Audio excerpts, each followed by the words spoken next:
sebelah kanan dulu berangkat sedikit, lalu berhenti di kaki kiri. Oke, untuk saat ini karena kita masih baru latihan selama 2 hari, jadi tahap kemarin itu masih tahap penyeleksian peserta yang dari beberapa sekolah, ada MA, ada MTS, dan kemarin itu direkrut ada kurang lebih 500 penari, ada 100 laki-laki pria dan ada 400 perempuan.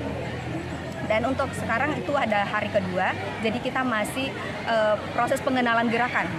Bagaimana kita mengenal dulu tubuh kita, bagaimana bergerak dari tangan, kepala, kaki, semuanya. Dan saya pikir ini merupakan tahap pengenalan ya terhadap gerak-gerak yang akan dilakukan nantinya tentu di lapangan. Dan sebenarnya untuk persiapan-persiapan ini sebelumnya memang sudah ada tahap seleksi dari sekolah masing-masing.